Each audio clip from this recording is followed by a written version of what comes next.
Oke, udah di screenshot? Sudah, Mi. Oke, bisa langsung dimulai. Moderator, you may proceed with your presentation. Okay. Good morning, everyone. Good morning. Morning. Introduce my name, Rian Siahaan. Here, I will be the moderator who will lead our presentation and discussion today, which is about the concept of political sociology. After our presentation, there will be a question and answer session, so hopefully everyone will pay attention. Before we start the presentation, introduce group 1 consisting of Yohanes Aditya Margadika, Anissa Ramadanti, and Christophorus Esandra. To group 1, the presentation can be started.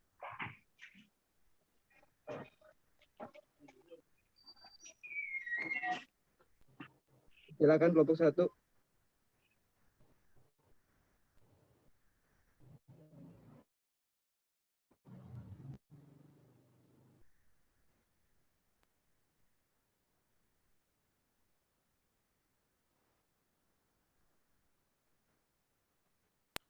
Ya, baik aja, langsung dimulai aja.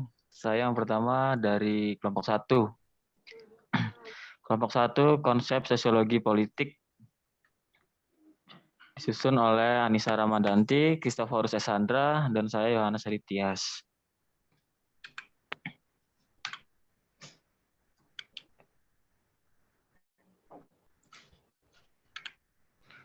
Konsep sosiologi. Istilah sosiologi ditemukan pada tahun 1839 oleh Auguste Comte di dalam bukunya Cours de Philosophie Positif jilid keempat. Untuk menunjukkan ilmu tentang masyarakat, sebelum itu Comte pernah menggunakan istilah fisika sosial, sosial fisikis dalam arti yang sama, akan tetapi kemudian menggantinya dengan sosiologi. Sosiologi politik mempelajari hubungan antara negara dan masyarakat. Disiplin ilmu ini menggunakan sejarah komparatif untuk menganalisis tren sosiologi politik yang sedang terjadi. Perkembangan sosiologi ilmiah, fakta-fakta sosial secara ilmiah. Aristoteles adalah perintis dalam hal ini. Dan kemudian Machiavelli, The Prince 1932, dan Jean Bodin, The Republic 1577. Akan tetapi karya-karyanya mereka adalah pengecualian. Tambahan pula, sampai pada tingkat tertentu mereka memantulkan kecenderungan umum bagi studi filosofis dan etis terhadap fakta-fakta sosial, analisa-analisa ilmiah dibumbui oleh keputusan nilai. Kesimpulannya, ditarik dari prinsip-prinsip ini melalui penalaran yang logis. Kemudian ada konsep modern tentang pengetahuan ilmiah.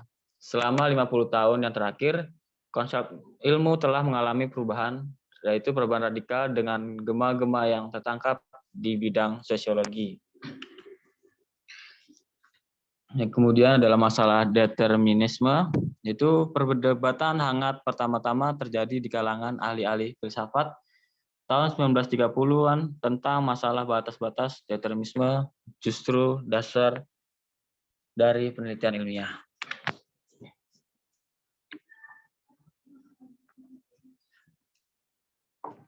Ya, bisa dilanjutkan oleh teman saya selanjutnya.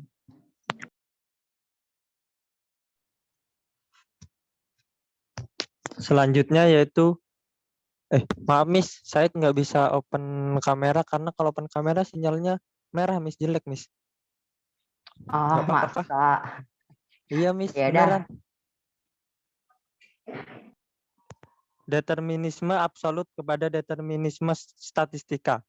Hal penting yang pertama-tama yang harus dicamkan adalah fakta bahwa ilmu dan determinisme tidak lagi merupakan pemikiran masa ini, sebagaimana pada akhir abad 19 dan awal abad 20, ketika perdebatan besar berkecamuk tentang isu-isu fundamental ini. Dari jenis keadaan ini adalah hal yang paling biasa di dalam ilmu-ilmu sosial, sebab yang sama bisa menghasilkan beberapa akibat. Untuk itu kita harus bisa mengukur tingkat kemungkinannya masing-masing. Dan dari perubahan ini menguntungkan bagi pengembangan ilmu-ilmu sosial dengan menghapus keberadaan lama yang didasarkan pada masalah kebebasan manusia dan kebebasan kehendak yang ada dalam diri manusia. Selanjutnya,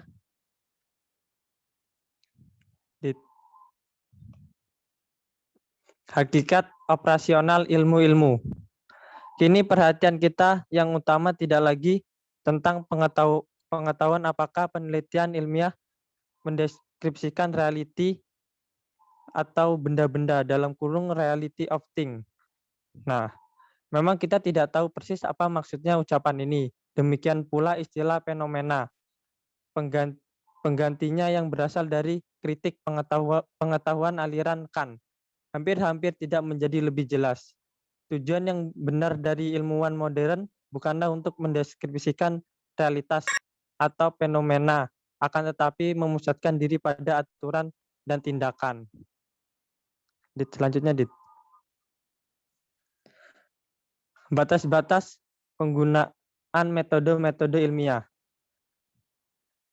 Bidang di mana metode-metode ilmiah bisa dipakai ini sangat kecil. Mereka sangat penting di dalam disiplin-disiplin seperti ekonomi dan demografi. Akan tetapi di tempat-tempat tertentu penggunaannya sangat terbatas. Untuk memahami hal tersebut, kita perlu melukiskan kenyataan atau menemukan kebenaran-kebenaran operasional, sambil semata-mata mendasarkan diri seseorang pada observasi ilmiah. Dalam kata-kata seorang ahli ilmu politik Amerika, seperti mengikuti seorang mabuk yang kehilangan arlojinya di lembah gelap dan mendesak untuk terus mencarinya di bawah sinar lampu-lampu jalanan, di mulut gang karena disitulah satu-satunya tempat yang terang yang bisa diperolehnya. Setiap analisa mendalam terhadap sesuatu kelompok sosial jauh lebih tergantung pada pendekatan-pendekatan dan hipotesa-hipotesa daripada fakta-fakta yang dibangun secara ilmiah. Selanjutnya, plastisita fenomena-fenomena sosial. Yang pertama yaitu fakta sosial berbeda dari benda-benda terlepas dari diktum Emile Durkheim. Ini untuk mengatakan mereka berbeda dari fakta-fakta fisikal oleh satu sifat yang sangat penting yang dapat kita sebut sebagai unsur amorfisme atau plastisita. Contohnya yaitu seperti kita membeda-bedakan benda-benda material yang agak gampang satu dari yang lain. Bahkan kalau setiap benda terdiri dari atom, maka atom-atom bergabung menjadi benda-benda dengan bentuk-bentuk yang jelas bisa dirumuskan seperti sebuah kursi, meja, lantai, dinding, binatang, dan tumbuhan. Psikologi bentuk tentu saja membuktikan bahwa persepsi dari sekelompok benda-benda terpisah tidak saja didasarkan pada pemisahannya yang objektif, akan tetapi juga pada kondisi sosialnya. Yang kedua yaitu pertama kita tidak boleh melebih-lebihkan amorfisme dan plastisita fenomena-fenomena sosial. Maksudnya yaitu meskipun mereka lebih gampang dibentuk-bentuk dan kurang dapat dibanding fenomena fisikal, mereka juga memiliki realitas objek tertentu. Perbedaan antara dua kategori tersebut adalah dalam tingkatan dan bukanlah dalam jenis. Selanjutnya yaitu kedua konsep-konsep baru dalam ilmu mengurangi rintangan-rintangan yang berbeda di tengah jalan penelitian ilmiah di dalam sosiologi. Rintangan-rintangan yang ditempatkan oleh plastisita dan amorfisme dari fenomena sosial. Hal yang penting adalah bahwa hipotesa, teori, atau model haruslah operasional. Dia harus bisa bergerak eksperimentasi, memberikan kita jawaban yang jelas kepada pertanyaan ini. Memang kita bisa mengklasifikasikan teori-teori dan hipotesa-hipotesa sangat baik sesuai kemampuan yang praktis untuk digunakan, yang merupakan maksud dari penelitian ilmiah. Selanjutnya, pentingnya nilai-nilai sosial. Yang pertama yaitu nilai-nilai adalah keyakinan relatif kepada yang baik dan yang jahat, yang benar dan yang salah, kepada apa yang seharusnya ada dan yang seharusnya tidak ada. Dari sini kita dapat mengetahui bahwa nilai-nilai sangat memainkan peranan yang sangat penting di dalam kehidupan sosial. Kebanyakan hubungan-hubungan sosial didasarkan bukan saja pada fakta-fakta positif yang ada. Selanjutnya itu pentingnya nilai-nilai sosial sedikitnya memberikan rintangan kepada penelitian ilmiah. Yang penting adalah bahwa metode-metode ini memungkinkan kita memahami nilai-nilai dari suatu masyarakat yang ada dan mengukur pentingnya sehingga kita dapat mempergunakannya secara praktis. Contohnya yaitu seperti pola pendapat, studi-studi, studi-studi motivasi, metode-metode psikoanalisa, dan dicoba yang berhubungan dengan itu. Hal ini memberikan hasil-hasil yang baik dalam bidang ini seperti iklan komersil dan propaganda politik mampu mempergunakan dengan keberhasilan sendiri. Selanjutnya akan dijelaskan oleh teman saya yaitu Anissa Ramadanti. Maaf nih, sebelumnya kamera laptopnya nggak bisa jadi cuma pakai suara doang, suara saja. Oh ya sudahlah.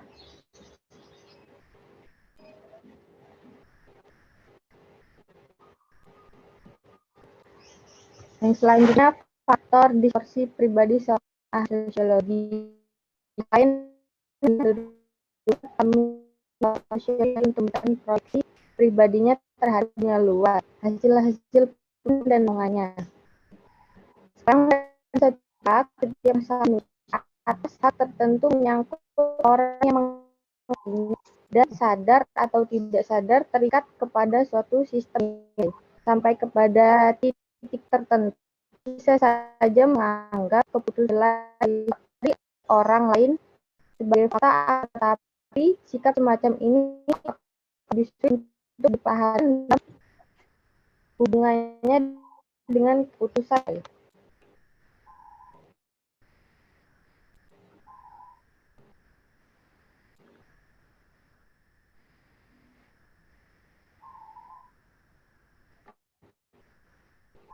Next.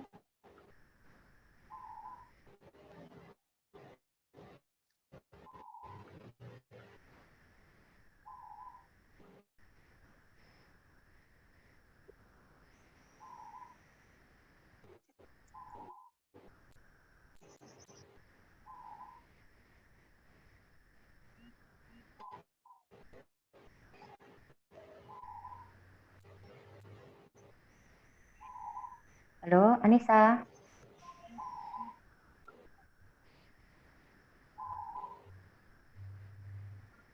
Ya, Miss, ya, Miss. Suaranya putus-putus tadi, nggak terdengar. Karena hilang. Oke. Ini lagi ngatur sini lagi. Yang selanjutnya itu konsep politik.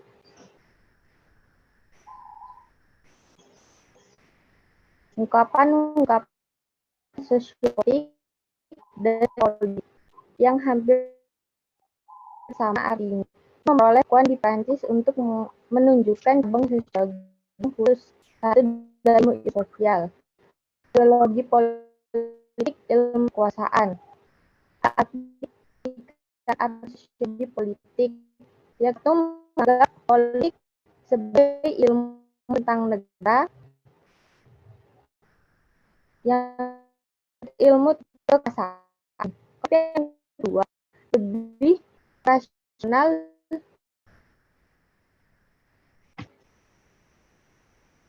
lebih operasional di antara dua, lebih dipan secara luas daripada yang pertama dan digunakan di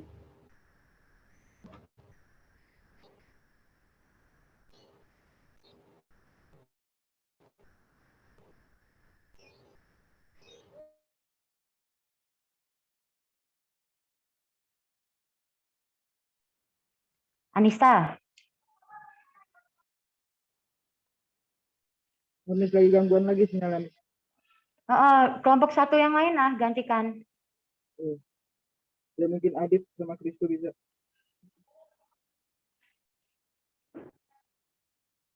Mulai dari slide ini aja.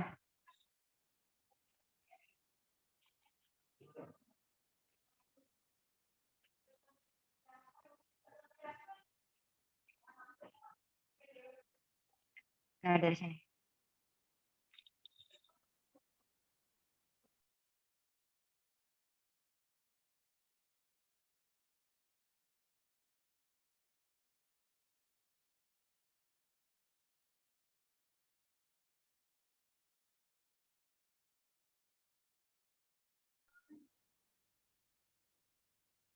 Konsep politik. Kata politik di pihak lain adalah sangat tua dan ada dalam kosakata setiap orang. Ia membusi waktu dan karena seringnya dipakai, dia menjadi sangat sama-sama dan umum. Ungkapan sosial politik dan ilmu politik yang hampir sama, artinya kini memperoleh pengakuan di Prancis untuk menunjukkan cabang sosiologi yang khusus satu dari ilmu sosial. Sosiologi politik kekuasaan. Arti sosiologi politik yang satu menganggap sosiologi politik sebagai ilmu tentang negara, yang lain ilmu tentang kekuasaan. Konsep kedua yang lebih operasional di antara keduanya lebih dipergunakan secara luas daripada yang pertama dan akan kita pergunakan di sini. Kemudian konsep sosiologi politik sebagai ilmu negara. Konsep ini menggunakan kata politik dalam konotasinya yang biasa, yaitu yang berhubungan dengan negara. Kata negara diambil untuk mengartikan kategori khusus dari kelompok-kelompok manusia atau masyarakat. Praktisnya ada dua arti, negara, nation, state, menunjukkan masyarakat nasional, yaitu komunitas yang muncul pada akhir zaman tengah dan kini menjadi paling kuat terorganisir dan paling utuh berintegrasi. Negara pemerintah, government state, menunjukkan penguasaan dan pemimpinan dari masyarakat nasional. Konsep sosiologi politik sebagai ilmu tentang kekuasaan. Konsep yang ditulis di atas, yang sesuai dengan arti biasa pada analisis terakhir, telah memperoleh penganut-penganutan baru di kalangan para ahli masa sekarang. Konsep yang lebih modern menganggap bahwa sosiologi politik adalah ilmu tentang kekuasaan, pemerintah, otoritas, komando di dalam semua masyarakat manusia. Dalam masyarakat nasional, konsep ini berasal dari apa yang Leon Daugit namakan perbedaan antara memerintah, government, dan yang diperintah, governance.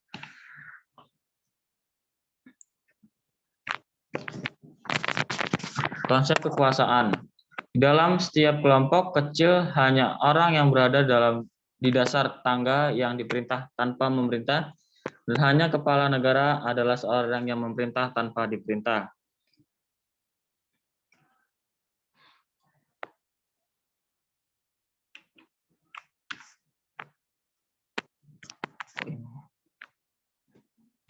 Selanjutnya dilanjutkan oleh Kestaverus Sandra.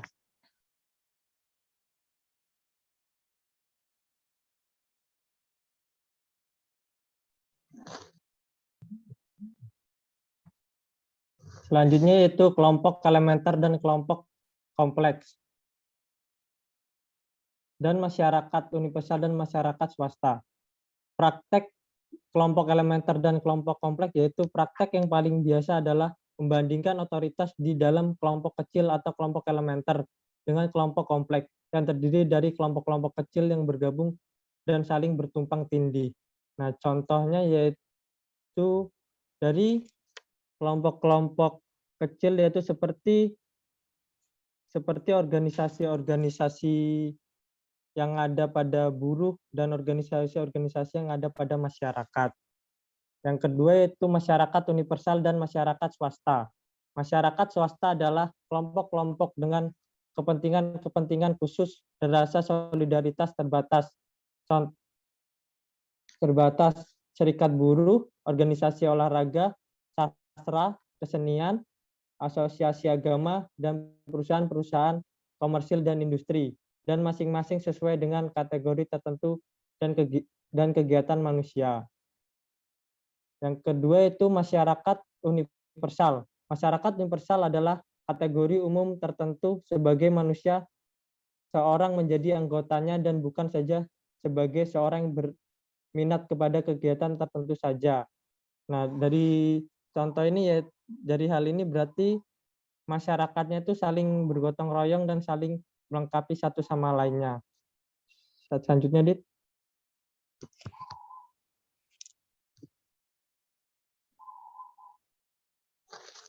Pandangan umum tentang sosiologi politik. Politik sebagai suatu usaha untuk menegakkan ketertiban dan keadilan, kekuasaan melindungi kemakmuran umum dan kepentingan umum, atau dalam kurung common good, dari tekanan dan tuntutan kelompok-kelompok kepentingan yang khusus.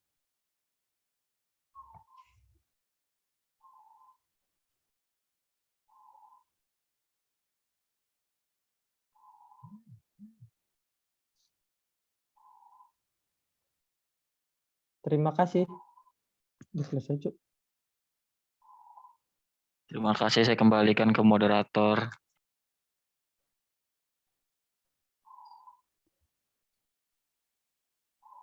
Baik, sesi pertanyaan dibuka. Sesi pertanyaan akan ada 2 sesi. Satu sesi akan ada 3 pertanyaan. In English, Jadi please. untuk sesi now, In English, moderator. You have to speak in English.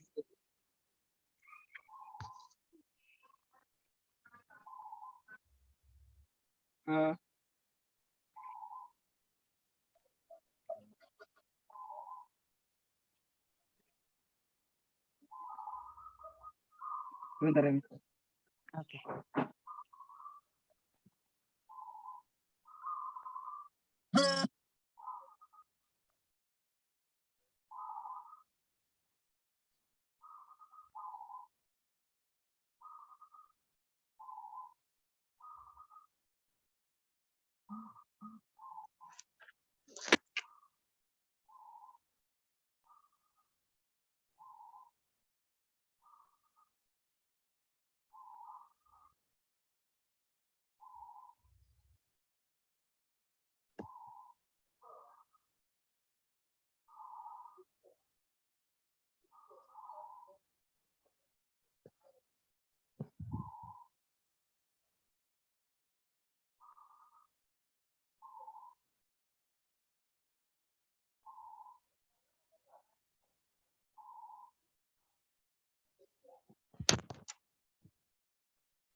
For the question and answer session, please.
Friend, if there are questions, allowed.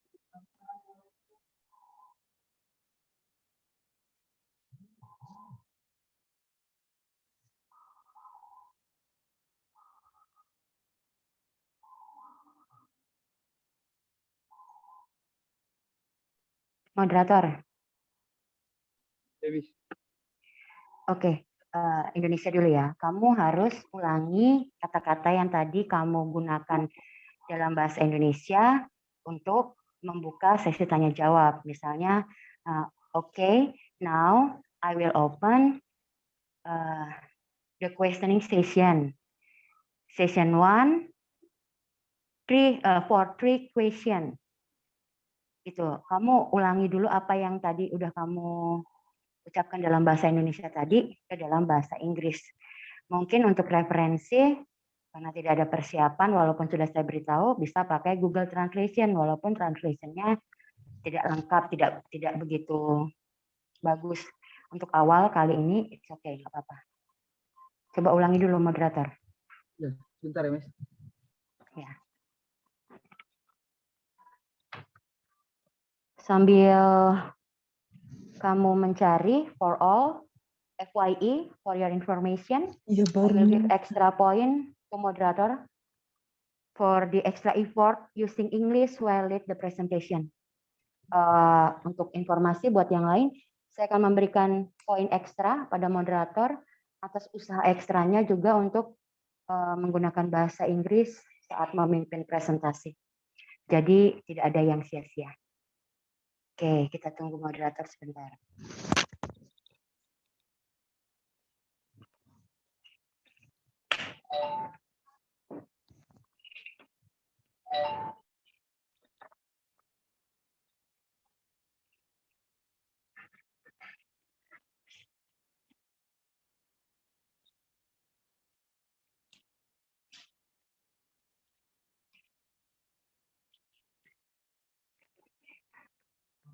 Sambil menunggu moderator lagi, tadi kalau dalam presentasi kamu, di dalam materi kamu itu ada bahasa Inggris, harap kamu pelajari benar ketika kelompok yang mempresentasikan bahannya, harap kamu pelajari benar bahasa Inggris yang akan kamu ucapkan. Seperti tadi misalnya, siapa presentasi yang kedua setelah Adit tadi? Esa. Miss Chrysoporus Sandra. Itu kan tadi ada misalnya tulisannya Common Good, COMMONGOOD. Itu bacanya bukan common good tapi common good. Yang begitu-begitu sehingga karena kan kami mengharapkan kamu kan ketika lulus nanti, ketika nanti presentasi di kantor kami kan kampus itu mengharapkan kamu jadi orang besar nanti ya. Pasti akan mempresentasikan ide-ide kamu. Jadi bahasa Inggris yang akan dipresentasikan oleh grup itu dipelajari lagi. Mungkin referensi bisa di Google Translate, itu kan ada lambang speaker di bawahnya, itu kalau diklik keluar bunyi, harusnya dibunyikan seperti apa. Itu bisa mungkin untuk referensi. Tapi kadang-kadang orang yang sudah bagus berbahasa Inggris pun ada ungkapan-ungkapan 1-2 yang mungkin dia salah pengucapan. Jadi ada baiknya kita juga belajar dari tempat lain sehingga pengucapannya lebih tepat. Bukan salah, tapi tidak tepat. Kadang-kadang bahasa Inggris juga dipengaruhi oleh bahasa setempat. Misalnya kalau kalian lihat Inggris Amerika, Inggris di UK sama di US, Inggris yang di Inggris dan Inggris yang di Amerika saja sudah berbeda. Nanti orang India pakai bahasa Inggrisnya dengan logat yang berbeda lagi, orang Afrika, orang Indonesia, orang Jawa kadang-kadang yang logatnya kental bahasa Inggris, tapi masih ada logat dan dialek intonasi yang masih kejawa-jawaan gitu. Sebenarnya itu nggak masalah, tapi ada baiknya kalau kita belajar untuk mengucapkan bahasa Inggrisnya dengan lebih tepat. Sehingga saya pikir presentasi kita ini ada 2 manfaatnya buat kamu. Ada materinya, tapi juga ada keberanian untuk belajar berbahasa Inggris khususnya buat moderator. Buat yang bertanya kalau mau menggunakan 2 bahasa, dengan bahasa Indonesia dulu lalu kemudian diulangi dalam bahasa Inggris, it's okay, nggak apa-apa, bagus juga. Itu dari saya ya. Moderator sudah siap? Oke, Miss. Oke, question session open. There will be 2 question session. One session contain 3 questions. For the first session open.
Moderator, itu ada pertanyaan di kolom chat.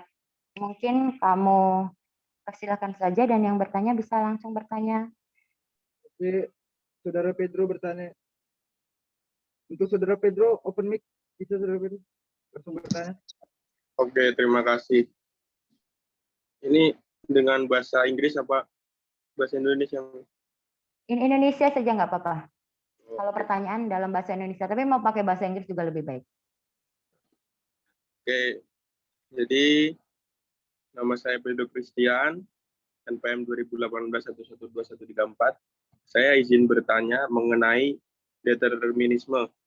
Jadi maksud dan tujuan dari determinisme itu sendiri apa? Serta di situ tadi di slide ada hubungan antara determinisme determinisme absolut kepada determinisme statistik. Nah, itu korelasinya bagaimana antara determinisme absolut dan determinisme statistik? Sudah cukup. Terima kasih.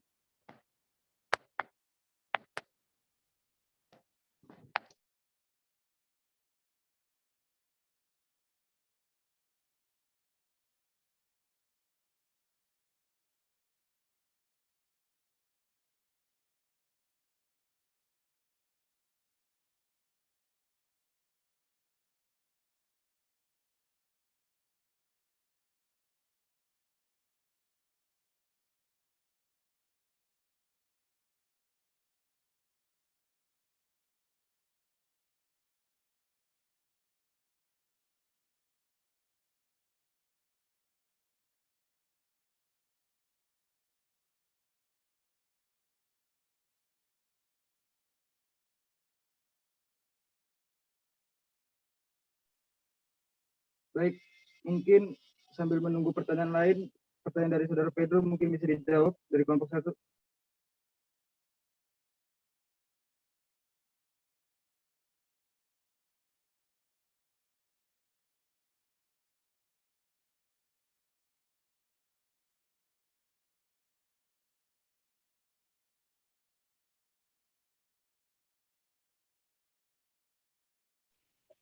Selamat siang, moderator. Ya, Dan Saudara. saya ingin bertanya.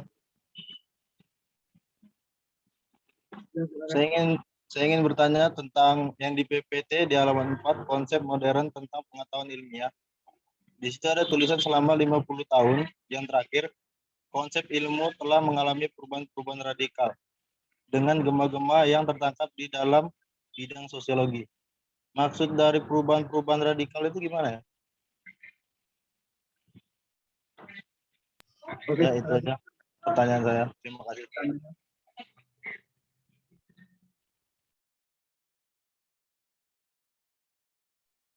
ya untuk sesi pertama, satu pertanyaan lagi teman-teman jika ada yang ingin bertanya.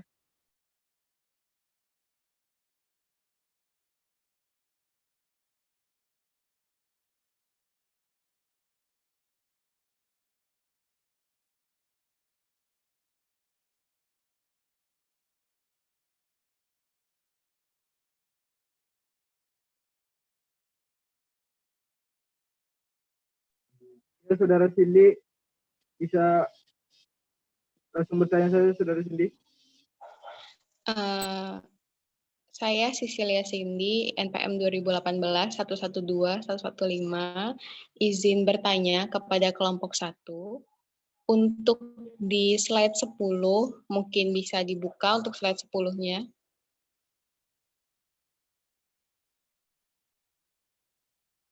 Di situ terdapat kalimat yang berbunyi, nilai-nilai sosial sedikitnya memberikan rintangan kepada penelitian ilmiah. Saya minta tolong dijelaskan dan diberikan contoh tentang kalimat tersebut. Tentang di slide 10 yang nilai-nilai sosial sedikitnya memberikan rintangan kepada penelitian ilmiah. Terima kasih. Oke, terima kasih, Saudara Cindy.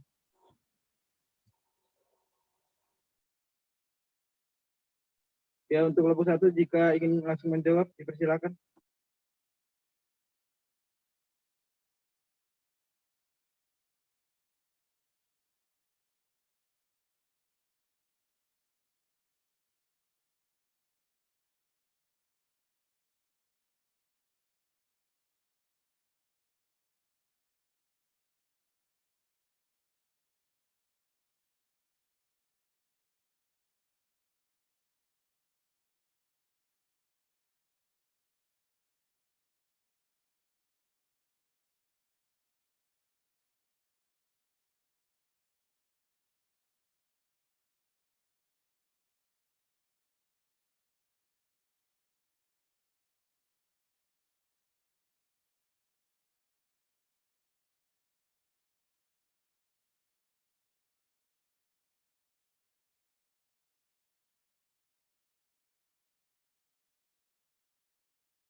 Oke, kelompok 1, apa sudah siap untuk menjawab, moderator?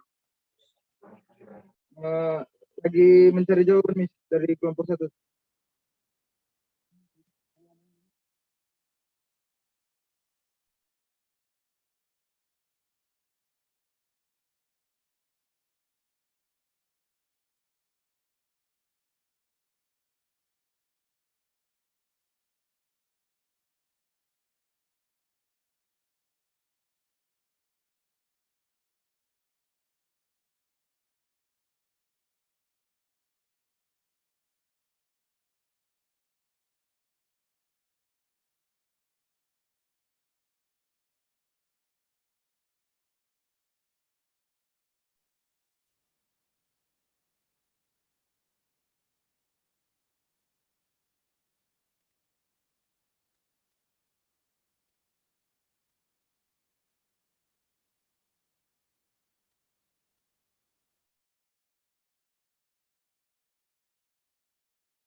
Ya, saya akan mencoba menjawab pertanyaan dari Pedro Christian. Apa maksud dari determinisme, serta apa korelasi antara determinisme absolut kepada determinisme statistik.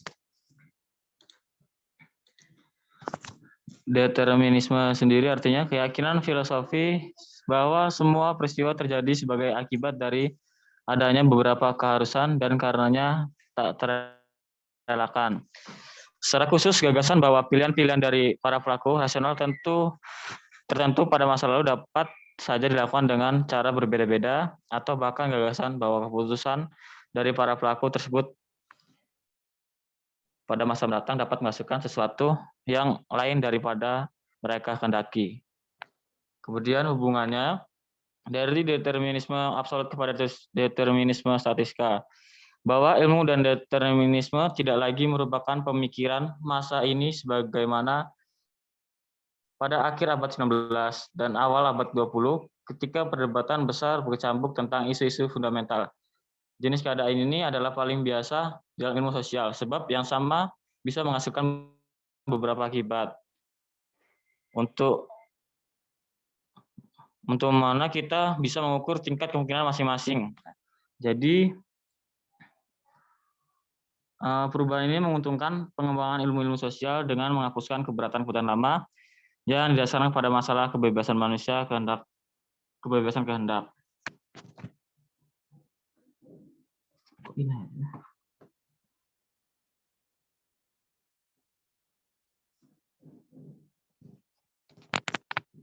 Ini yang saya dapat dari resume.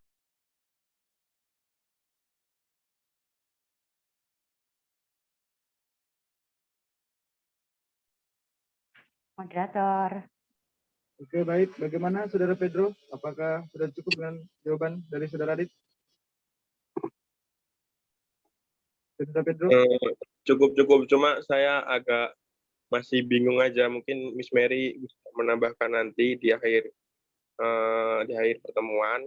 Ya, sebenarnya mungkin bahasanya di materi ini agak berat-berat ya, Miss, jadi susah dimengerti. Iya. Jadi saya tambahkan sedikit saja sekarang ya, daripada nanti ya. Di hubungan absolut ke statistiknya itu, Miss, yang kurang paham. Oke. Sebenarnya sih gini, ilmu tentang determinisme sendiri kan itu dipelajari cukup panjang ya kalau dalam sosiologi politik. Jadi mungkin penerapannya jadi gini, saya sebutkan dulu, determinisme itu apa? Kalau yang tadi di kelompok itu kan hubungan-hubungan yang niscaya yang berasal dari hakikat benda-benda. Maka hubungan-hubungan ini harus sungguh-sungguh niscaya dengan anteseden khusus A harus selalu dan mau tidak mau menghasilkan akibat B. Jadi gini, kalau determinisme itu segala sesuatu yang pasti. Jadi misalnya kalau bahasa gampangnya aja, kalau A melakukan A, hasilnya harus selalu dan tidak bisa lain, dan mau tak mau harus B. Maka kalau kamu mau hasil B, kamu harus melakukan A. Itu yang determinisme absolut. yang kemudian poin itu diterapkan ke dalam ilmu-ilmu pasti yang lain. Misalnya kalau 2 tambah 2 mau tidak mau harus pasti hasilnya akan 4. Maka kalau kamu mau hasil 4, salah satu hal yang harus kamu lakukan adalah menjumlahkan 2 tambah 2. Akan tetapi kemudian dalam perkembangannya ternyata yang menghasilkan 4 itu tidak hanya 2 ditambah 2, tetapi juga 3 ditambah 1, 4 ditambah 0, 8 dibagi 2, dan lain sebagainya. Itu yang kemudian berkembang karena ternyata di dalam ilmu-ilmu yang tidak pasti, seperti misalnya salah satunya adalah sosiologi politik, tadi kalau kamu melakukan A, hasilnya tidak selalu harus B, atau kalau kamu mau hasil B, yang dilakukan tidak harus selalu A, karena ternyata ada banyak jalan-jalan lain. Jadi sosiologi politik berangkat dari pandangan yang seperti itu, tapi pandangan awalnya determinisme itu berkembang di masa-masa awal pemikiran, dan kesininya itu berkembangnya determinisme. Tadi yang saya awal dibilang itu determinisme absolut, itu contoh sederhananya. Penjelasan tentang determinisme itu bisa lebih panjang lagi. Kalau yang seperti itu, saya mencoba untuk menyederhanakan. Pedro, tangkap sudah. Menangkap, Miss. Oke, saya harap teman-teman yang lain juga, adik-adik yang lain juga menangkap. Itu konsep dasar pemikiran tentang determinisme yang relate, yang kemudian dihubungkan dengan sosiologi politik. Itu dari saya, moderator. Oke, baik. Terima kasih Miss Mary atas tambahannya. Untuk 2 pertanyaan lain, kelompok 1 dipersilakan menjawab mungkin.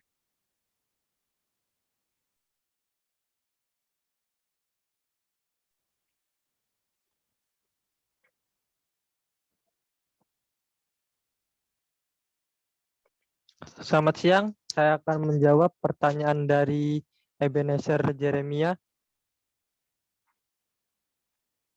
Pertanyaannya yaitu, ilmu mengalami perubahan-perubahan radikal dengan gema bidang sosiologi. Apa maksud dari kata radikal di sana? Maksud dari kata radikal di situ tuh maksudnya yaitu pergerakan tentang ilmu-ilmu ilmiah yang bergerak sangat pesat sampai ke jenjang modern seperti sekarang ini.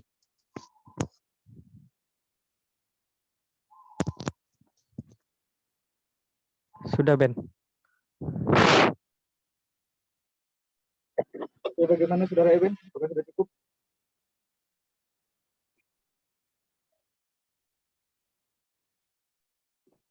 Saudara Eben, Saudara Eben.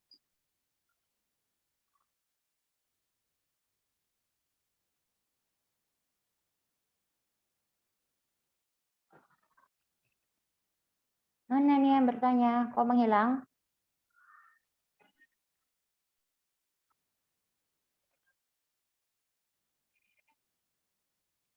Oh, oke. Saudara Eben katanya mic-nya nggak bisa kebuka.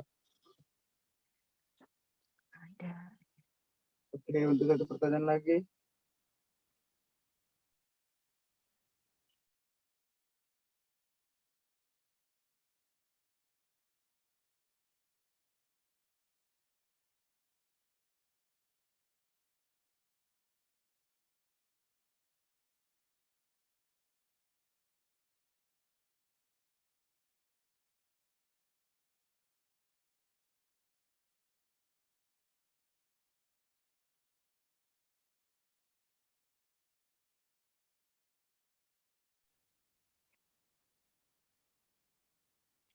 Kelompok 1.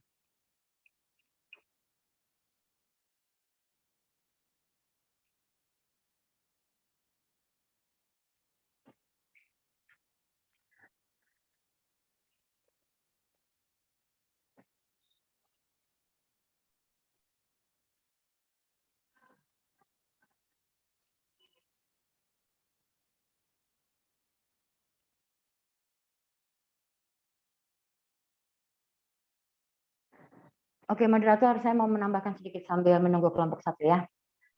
Pertama, kelompok 2 dan seterusnya tidak boleh selama ini dalam menjawab. Kita maklumi hari ini kelompok 1. Jadi kelompok 2 dan seterusnya tidak boleh mengulangi kesalahan yang sama. Tidak boleh terlalu lama mengambil waktu untuk menjawab. Nah, teman-teman ngapain sambil nunggu kamu menjawab? Jadi kamu harus sudah siap kalau pertanyaan muncul dari bahan yang kamu presentasikan. Lalu yang kedua, saya mau menanggapi tadi tentang perubahan yang radikal. Jadi kalau dalam politik, lawan kata dari radikal adalah parsial. Maksudnya parsial itu perbagian. Perubahan yang radikal itu berarti perubahan yang menyeluruh dan dalam waktu yang singkat. Kalau perubahan parsial itu perubahan yang terjadi berdasarkan part-part, berdasarkan bagian-bagian. Dan waktunya biasanya berlangsung lebih lama daripada perubahan radikal. Jadi misalnya kalau perubahan radikal, kalau contoh yang bukan, contoh politiknya misalnya kudeta, salah satunya misalnya. Di suatu negara ada pemimpin, lalu ada orang yang tidak suka dengan kepemimpinannya, lalu melakukan kudeta yang didukung oleh angkatan bersenjata misalnya, sehingga dalam tempo yang singkat pemerintahan diganti dengan rezim yang baru. Tapi kalau perubahan yang parsial misalnya yang berlangsung sedikit demi sedikit, ada perubahan di sana sini, misalnya banyak demonstrasi di daerah-daerah, di daerah A, daerah B, daerah C, sampai akhirnya rezim yang ada hancur juga dan digantikan dengan rezim yang baru. Itu contoh yang ekstrim. Tapi banyak juga perubahan-perubahan radikal yang terjadi, misalnya pemerintah menyusun aturan perundang-undangan yang baru yang sama sekali berbeda dari yang sudah ada. Yang efeknya itu sangat besar buat masyarakat. Misalnya kalau dulu kita kenal salah satunya undang-undang tentang santet. Nah, itu ada itu kalau kalian mau baca. Jadi di Indonesia ini dengan budaya yang majemuk, beragam, banyak orang-orang, banyak masalah yang timbul di masyarakat, misalnya si A menuduh tetangganya itu nyantet dia. Nah, tapi ketika dibawa ke jalur hukum, kan tidak bisa ada pembuktiannya dari mana, dasarnya apa. Tapi karena di Indonesia banyak sekali terjadi hal-hal yang seperti itu, maka pemerintah kemudian mengeluarkan undang-undang tentang santet. Yang mungkin tidak akan ada di negara lain yang misalnya tidak ada budaya semacam itu. Itu perubahan yang cukup radikal buat yang dilakukan oleh pemerintah buat masyarakat kita. Banyak contoh-contoh lain dalam bidang politik perubahan yang radikal. Jadi mungkin kalian juga bisa cari. Kalau itu perubahan menimbulkan efek yang sangat besar, berlangsung dalam waktu singkat, sifatnya menyeluruh, itu berarti perubahan yang radikal. Tapi lawannya adalah perubahan yang parsial. Itu dari saya, moderator. Silakan bisa dilanjutkan dengan kelompok 1 ya. Terima kasih atas tambahan. Untuk kelompok 1, pertanyaan dari Cecilia. Saya akan menjawab pertanyaan dari Cecilia Cindy. Nilai-nilai sosial memberikan rintangan kepada penelitian karena nilai-nilai sosial merupakan suatu konstruk manusia mengenai apa yang dianggap baik atau buruk. Contohnya yaitu nilai-nilai sosial diperoleh melalui proses interaksi dan juga merupakan perilaku warisan biologis yang dibawa sejak lahir. Diwariskan lewat proses dilakukan bersama sosialisasi, akulturasi, dan difusi. Ya. Putus-putus suara kamu. Mungkin bisa ditulis saja atau bagaimana ya?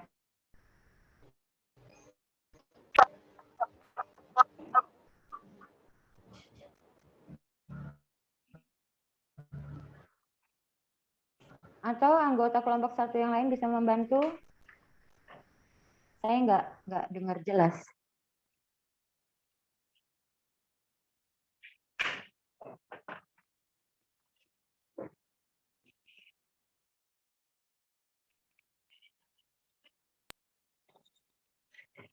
Mungkin saya membantu dari Anissa.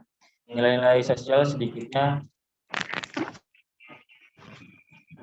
memberikan perintangan kepada penelitian.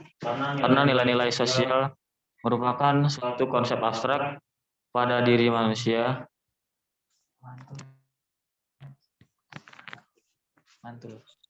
Mantul.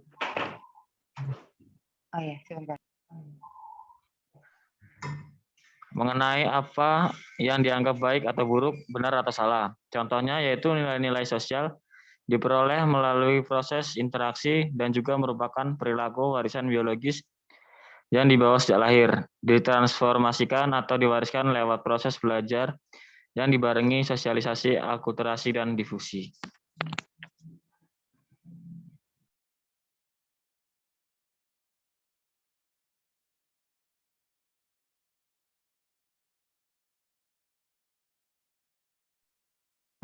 Oke, baik Saudara Cecilia Cindy, apakah sudah cukup jawabannya? Untuk contoh nilai sosial yang memberikan rintangan kepada penelitian ilmiah itu apa ya? Contohnya. Iya, contoh dari nilai sosial tersebut. Ya, untuk kelompok 1 bisa menanggapi.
Baik, saya akan menjawab pertanyaan dari Saudara Cecilia Cindy.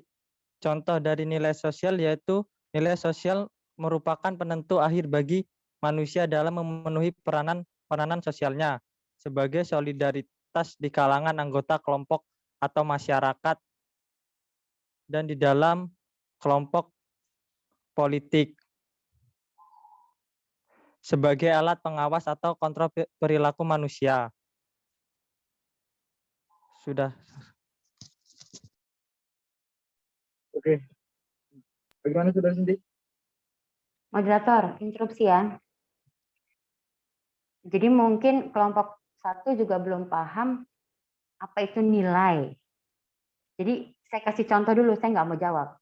Saya kasih contoh dulu, nilai dalam masyarakat itu misalnya kejujuran. Ini nilai yang sederhana, tanggung jawab, keberanian, apalagi yang banyak. Jadi nilai itu adalah hal yang dipandang berharga, menjadi acuan perilaku masyarakat gitu. Misalnya, ya, itu nanti berarti menjawab ya. Biar kelompok 1 yang menjawab.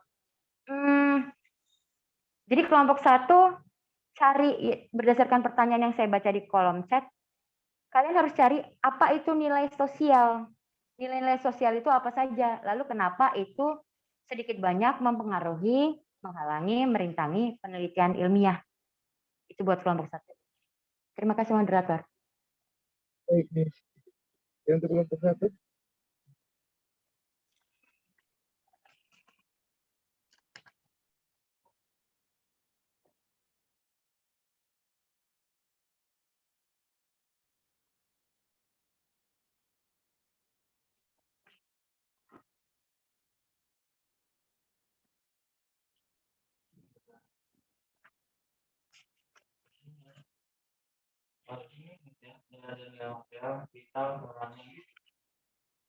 Apa?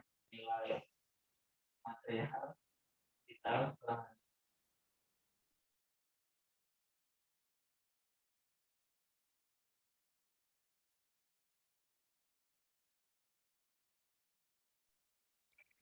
Oke, moderator, sambil kelompok 1 mencari jawabannya, bisa dibuka season 2 dulu. Oh, 1 pertanyaan aja ya. Masih kurang 1 pertanyaan lagi nih. Iya. Pakai bahasa Inggris ya nih? Iya dong. Okay, for the session question is open if one to ask. Moderator, saya izin untuk bertanya, boleh? Ya, silakan. Miss, boleh pakai bahasa Inggris nggak? Coba. Boleh. Nanti tapi diulangi lagi dengan dalam bahasa Indonesia, takutnya kelompok 1 nggak bisa ngerti. Oke. Oke. Jadi, I want to ask, I'm Elisa Fonda Pritinarum with NPM 2018, 112, and 119. In PowerPoint mentioned there are elementary groups and complex groups. So, my question is, what is the meaning of elementary groups and complex groups? Thank you. Jadi, pertanyaan adalah kan di PPT disebutkan ada kelompok elementer dan kelompok kompleks. Dan pertanyaan saya itu, apa yang dimaksud dengan kelompok tersebut? Terima kasih. Oke, terima kasih. Bisa. Ya, untuk mungkin untuk kelompok 1, boleh dijawab.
Saya ingin menjawab pertanyaan dari Elisa Fonda.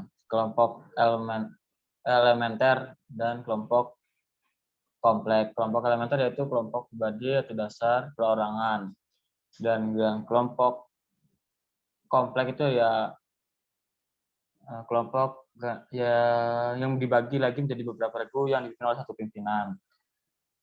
Contoh kelompok elementer itu seperti kelompok Jawa itu yang berisikan orang-orang Jawa semua, dan kelompok orang Madura semua, dan kelompok kompleks yaitu misalnya seperti contoh Provinsi Lampung. Provinsi Lampung isinya ada berbagai suku, yaitu suku Jawa, Lampung, ada banyak berbagai macam suku gitu.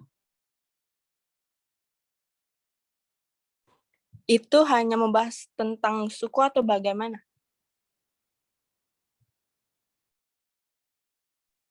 Tidak membahas suku saja, berbagai hal dalam. Ini hanya contoh mudahnya. Oh, oke. Oke, terima kasih. Moderator, saya tambahkan sedikit ya.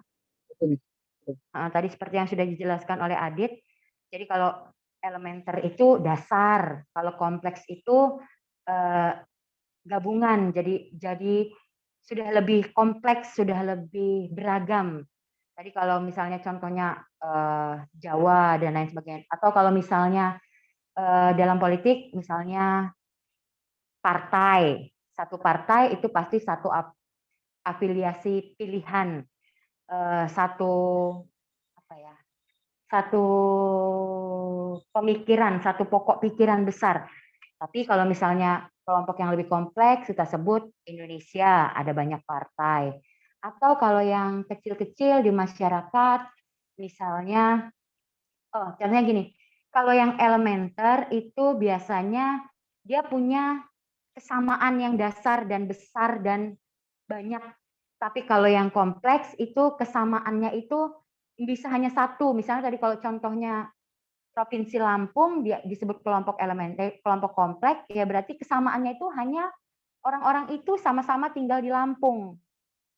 Tapi kesamaan lainnya mungkin hanya kecil, misalnya apakah dia Jawa, berarti orang Jawanya di Lampung ya ada, tapi jumlahnya berapa persen. Jadi kalau sudah kompleks itu dia sudah beragam dan kesamaannya itu mungkin itulah yang menyatukan dia sebagai kelompok. Misalnya kalau gini, kalau dalam politik ada contohnya, kelompok kalau misalnya kamu belajar di sekolah, oh berarti itu kelompok pelajar. Tapi ada lagi kelompok yang lain yang terbentuk, misalnya ada tukang obat lagi promo di pinggir jalan. Ayo datanglah, banyak yang bergabung. Kesamaan dari kelompok itu hanyalah mereka semua tertarik untuk melihat tukang obat. Tapi apakah mereka punya kesamaan umur? Apakah mereka punya kesamaan latar belakang? Apakah mereka punya kesamaan tingkat pendidikan? Ya mungkin ada yang sama ketika anak sekolah pulang tiba-tiba bergerombol di situ untuk lihat tukang obat. Tapi tidak bisa kita sebut bahwa itu adalah kelompok pelajar. Karena pelajarnya hanya sedikit dibandingkan dengan jumlah orang yang berkumpul. Jadi ketika kelompok elementer itu kelompok dasar, banyak kesamaannya. Kalau kelompok kompleks itu lebih sedikit kesamaannya, tapi mungkin dia punya satu kesamaan besar yang menyatukan sehingga mereka bisa disebut kelompok. Oke, itu dari saya, moderator. Oke, terima kasih untuk Mas Nari atas tambahannya. Dan mungkin untuk kelompok 1, pertanyaan Sisi Cindy tadi ya, untuk contoh-contohnya, silakan ditanggapi.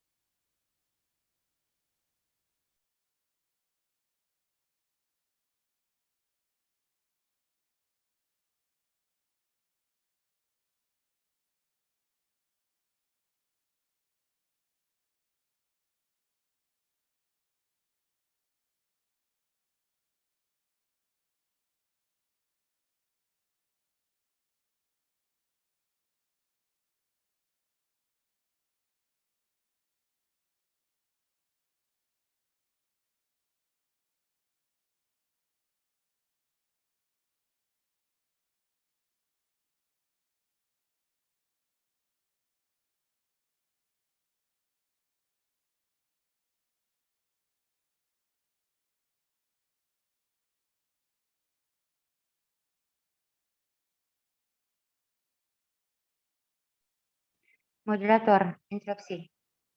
Ya, Nah, itu sepertinya Anissa sudah mulai menjawab di chat. Mungkin Anissa bisa menuliskan lebih detail lagi jawaban yang sudah ditulis di chat. Karena sepertinya kan kelompok 1 ada 3 orang, 2 orang sudah menjawab, tinggal Anissa yang belum kita dengar karena keterbatasan sinyal ya. Jadi ditunggu saja, Anissa silakan menuliskan jawabannya di kolom chat. Karena tadi pemberitahuan dari moderator juga dan dari kelompok bahwa presentasi itu akan berhenti tepat pukul 12, jadi ada beberapa hal yang perlu saya jelaskan. Mungkin sambil menunggu Anissa menulis. Oke, bisa saya mulai sekarang? Oke. Salah satunya tadi sudah disinggung di kelompok. Ada di slide keberapa tadi saya lupa. Ada tulisan dalam setiap kekuasaan, hanya orang yang ada di anak tangga paling bawah yang diperintah tanpa memerintah.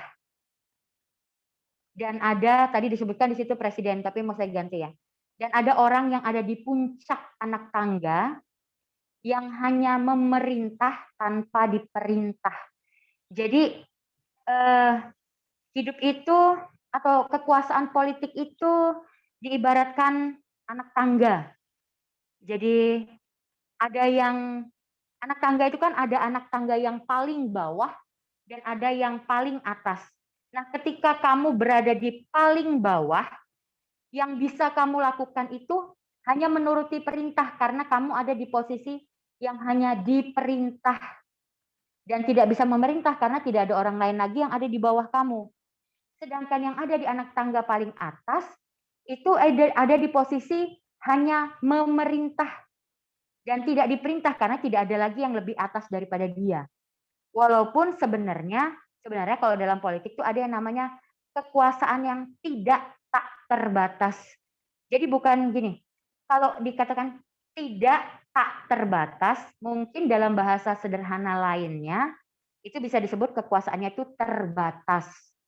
Tapi dalam politik tetap dipertahankan menggunakan kata tidak tak terbatas. Itu termasuk untuk mengingatkan orang-orang yang ada di puncak anak tangga bahwa kekuasaan kamu tuh tidak tak terbatas loh. Jangan kamu pikir kekuasaan kamu tuh tak terbatas. Jadi tidak ada yang bisa membatasi. Karena kekuasaan kamu itu tidak tak terbatas. Batasannya dari mana? Kalau kita lihat misalnya, presiden. Orang bilang tadi di slide atau di buku yang diambil oleh kelompok 1, itu dikatakan yang ada di puncak anak tangga itu hanya memerintah tanpa ada yang tapi tidak bisa diperintah. Padahal dalam kenyataannya ada yang ada di atas presiden. Salah satunya adalah undang-undang dan peraturan. Maka presiden pun dibatasi oleh undang-undang dan peraturan. Kalau untuk masyarakat umum contohnya, orang suka bilang kayak gini, hidup kan bebas, sebebas-bebasnya gue aja lah. Kan kebebasan gue ini nggak terbatas, orang suka bilang kayak gitu. Tapi gini, semua orang itu bebas.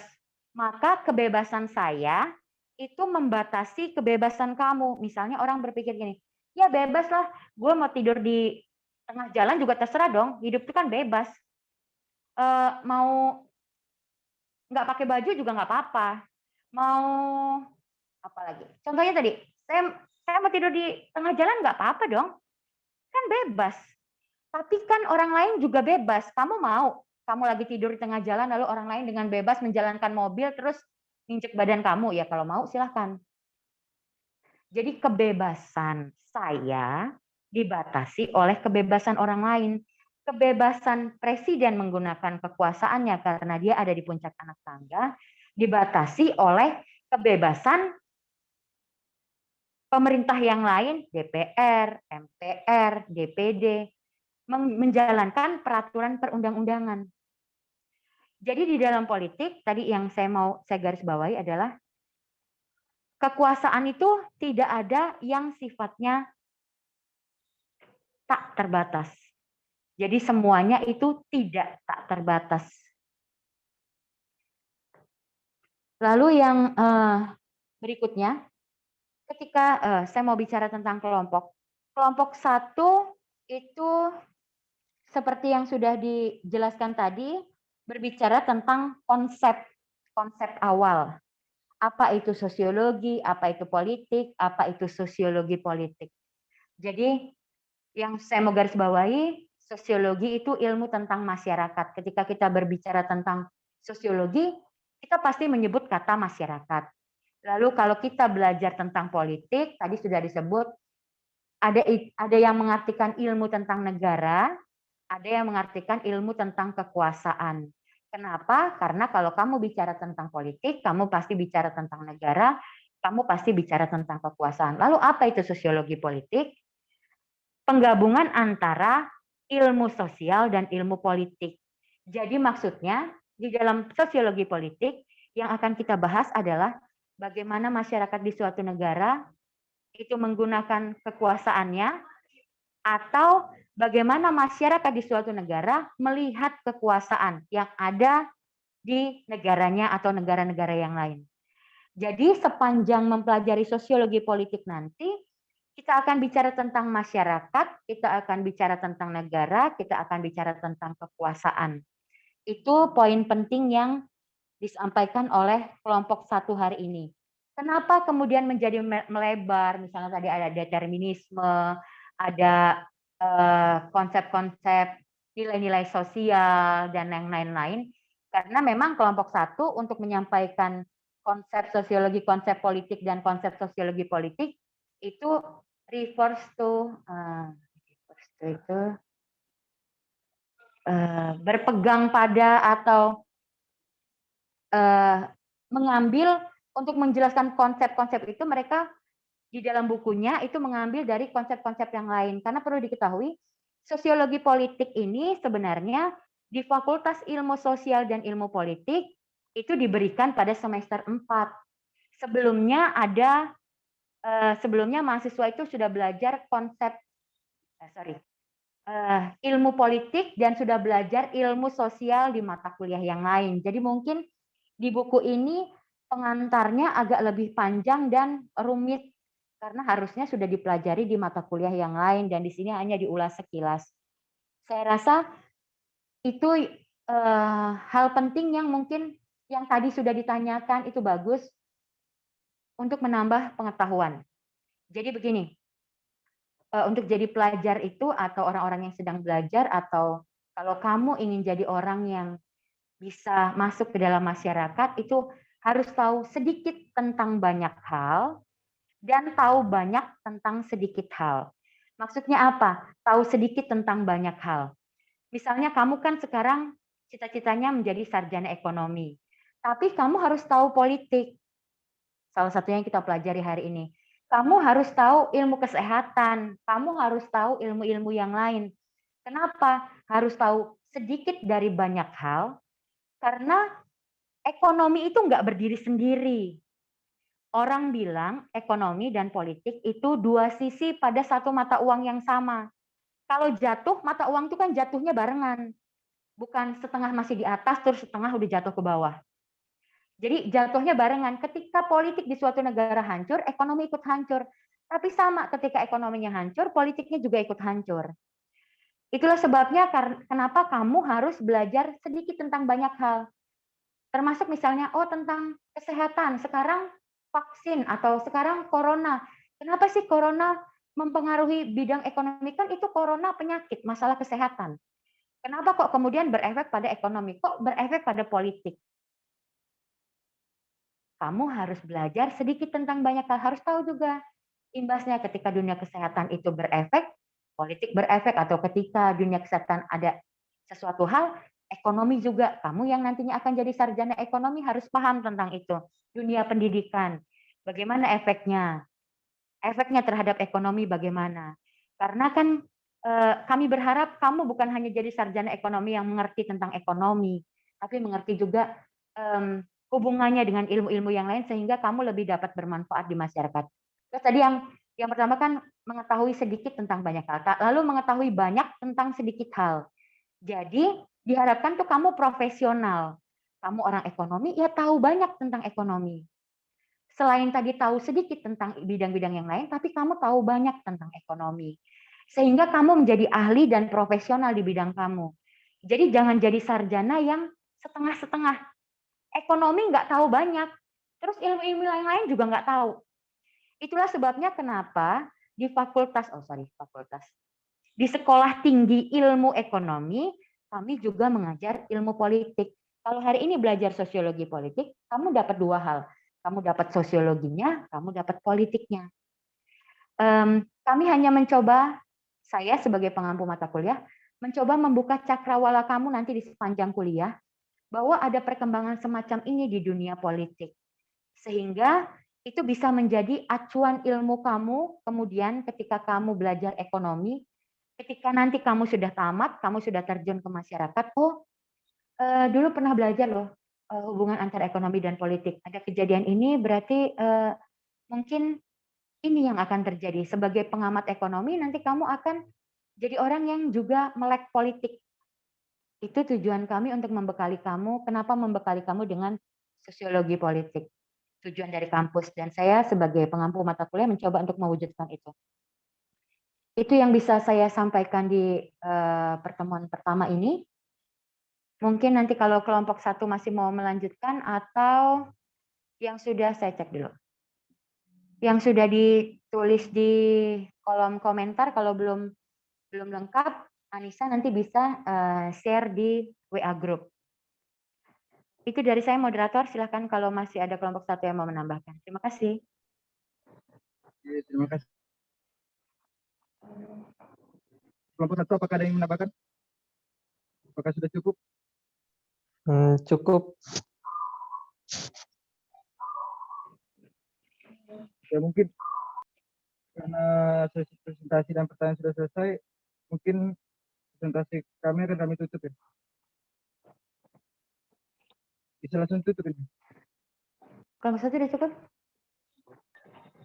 Oke, moderator. Mana suara saya? Oke, moderator, kalau sudah cukup untuk kelompok 1, tapi masih punya tanggungan 1 buat Anissa dan teman-teman kelompok 1 bisa menuliskan jawaban dari pertanyaan Cindy di WA group ya. Silakan kalau sudah di sini bisa di copy ke WA group. Buat moderator, kamu bisa tutup presentasi kita hari ini in English ya. So many presentation from us in group 1. If something goes wrong, we apologize for that and thank you. Thank you. Listen.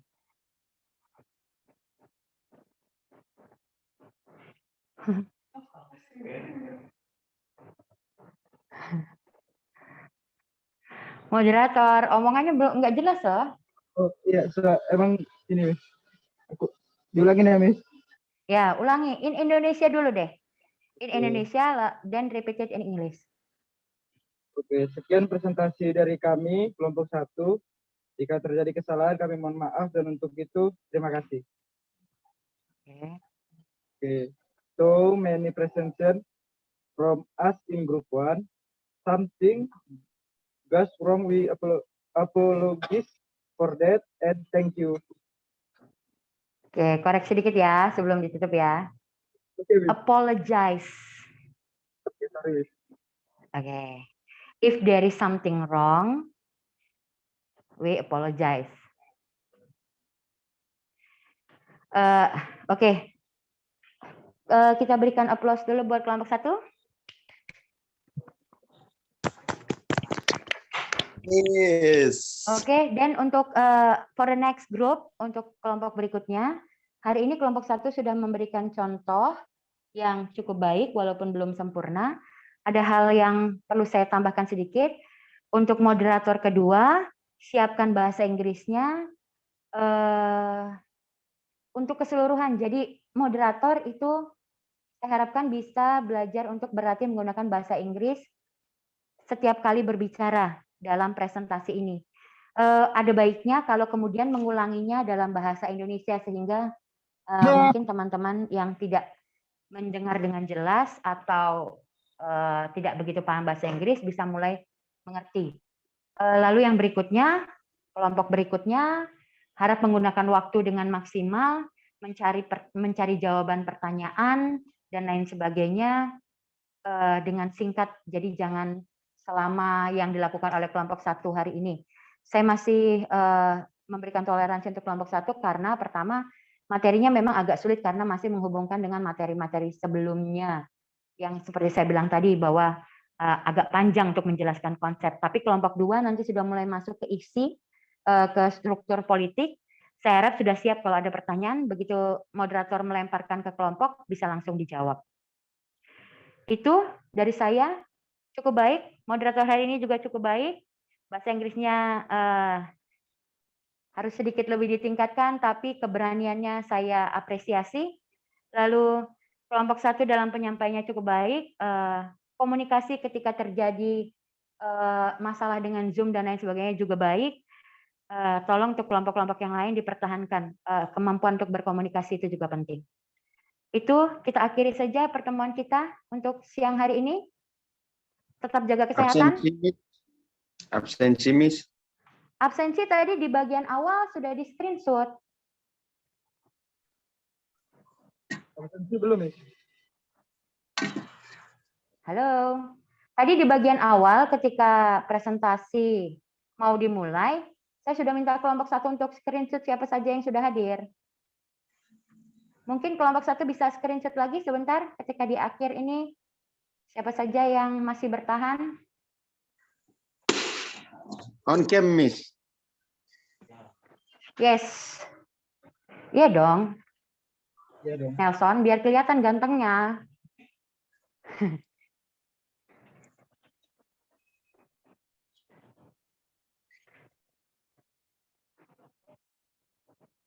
Nah, kan kelihatan semua mukanya. Itu Nelson jambul emang dibiarin begitu ya?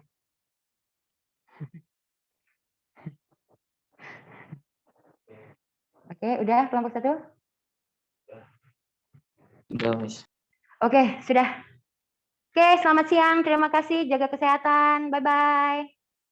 Bye-bye, Miss. Bye-bye, Miss. Makasih, Miss.